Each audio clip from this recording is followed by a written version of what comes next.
বন্দে পুরুষোত্তম, বন্দে পুরুষোত্তম, বন্দে পুরুষোত্তম। পরম প্রেমময় শ্রী ঠাকুর অনুকূলচন্দ্র রাতুল চরণে আমার শতকোটি প্রণাম জানাই। তো এখানে পরিমল ইষ্টপ্রাণ পরিমল দাস দা নিবেদক জ্ঞান পিপাসু সৎসঙ্গে 21 জুন 2025, 6 আষাঢ় 1432 শনিবার 143 অনুকূলাব্দ।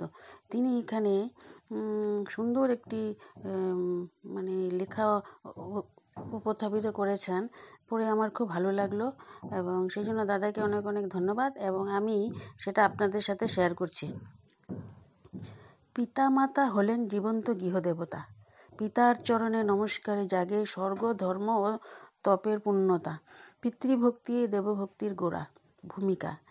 এই মর্ত্যজীবনে আমাদের প্রথম সম্পর্ক পিতা ও মাতা, কিন্তু অনেকেই ভুলে যাই জন্মদাতা পিতা শুধু রক্ত সম্পর্ক নন, বরং তিনি আমাদের জীবনের প্রথম পথপ্রদর্শক, প্রথম আচার্য, নীতির বীজ বপনকারী।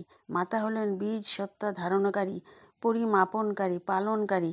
শ্রী শ্রী ঠাকুর অনুকূলচন্দ্র পিতাকে শুধু পার্থিব রক্ষক নয়, শিবস্বরূপ জীবন্ত গুরু ও অনুকরণীয় দেবরূপে দেখিয়েছেন। তিনি বললেন, আরাধ্য দেব পিতাকে তুমি নিত্য করো নমস্কার। জ্ঞানদাতা তিনি যেন শিবরূপেতে, তিনি তোমার পিতা যেন স্বর্গ তোমার। ধৃতিসত্তা পিতাই যে সব তপের গোড়া। পিতা সাত্ত্বিকতা তার মাঝে। পিতাই স্বর্গ, পিতাই ধর্ম, পিতাই তপের নন্দনা। পিতৃপ্রীতিতে চারিয়ে আনে সব দেবতার বন্দনা।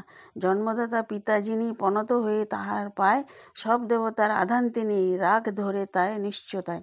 শ্রী শ্রী ঠাকুর অনুকূলচন্দ্র অনুশ্রুতি 3য় খণ্ড থেকে নেওয়া হয়েছে। এই বাণী শাস্ত্র সম্বন্ধিত ব্যাখ্যা উপমা বহু রয়েছে, যেমন পিতাই প্রথম গুরু, আচার্যবাদ। পিতা মনুস্মৃতি 2.145। পিতা হচ্ছেন সেই ব্যক্তি যিনি সন্তানকে প্রথম জ্ঞান দেন, নাম, ধর্ম, ভাষা, আচরণ শেখান। তিনি হল সন্তানের জন্য জাগতিক ও আধ্যাত্মিক গন্তব্যে প্রথম দিশারি। পিতাই শিবস্বরূপ উপনিষদ ভাব। যেমন শিব ধ্বংস ও পুনর্গঠনের দেবতা, তেমনি পিতা আমাদের চরিত্র গঠন ও অনুশাসনের ধারক। ঠাকুর স্পষ্ট বলেছেন, জ্ঞানদাতা তিনি যেন শিবেতে তিনি তোমার। পিতৃভক্তি মানে দেবভক্তি। মাতৃদেবো ভব পিতৃদেবো ভব। তৈত্রীয় উপন্যাসে শাস্ত্রে পিতামাতাকে দেবতুল্য গণ্য করা হয়েছে। ঠাকুর এটাই বলেছেন, পিতৃপ্রীতি চারিয়ে আনে সব দেবতার বন্দনা। পিতাই ধর্ম, পিতাই স্বর্গ, পিতাই তপ পরং। মহাভারত। অর্থাৎ পিতা হচ্ছেন ধর্মের রক্ষক, স্বর্গের আধার এবং সমস্ত তপস্যার মূলে অনুপ্রেরণা।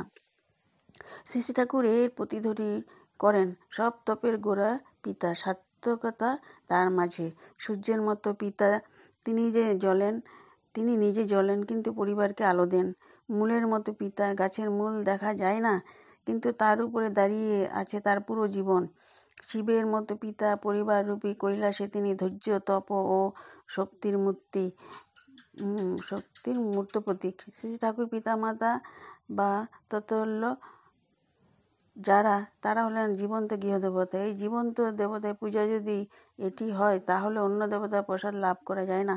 ইষ্টের প্রসন্নতা উৎপাদন করতে চায় যে, তার উচিত ইষ্টনির্বাক সেবা ও সদ্ব্যবহারে পিতা মাতাকে প্রসন্ন করতে চেষ্টা করা। আলোচনা প্রসঙ্গ 4th খণ্ড। শ্রী ঠাকুর বলছেন যে, পিতার পায়ে যেই করে প্রণতি, তাহারই মাঝে সব দেবতার গতি।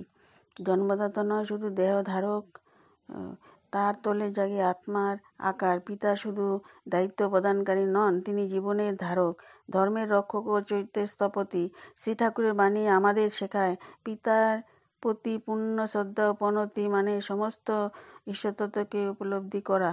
আজ যখন পরিবারের পিতার মর্যাদা অনেক সময় অবহেলিত হয়, তখনই এই শিক্ষা যেন আমাদের দিক নির্দেশ করে। প্রণত হয়ে পিতার পায়ে সব দেবতার শক্তি এসে যায় প্রভায়। রাখো তাহাকে হৃদয়ে, জাগবে তপ, শান্তি ও সূর্য কল্যাণ। এই নিবেদন করেছিলেন ইষ্টপ্রাণ ইষ্টানুরাগী পরিমল দাস দা, জ্ঞান পিপাসু। তো আমি এটা পড়ে খুব ভালো লাগলো। তো অনেক অনেক ধন্যবাদ দাদাকে। দাদা থেকে এটা আমি আপনাদেরকে শেয়ার করে শোনালাম। সবাই ভালো থাকেন এবং ইষ্টচ্ছল জীবন হোক সবার, সর্বাঙ্গীন মঙ্গল হোক, দাদারও মঙ্গল হোক।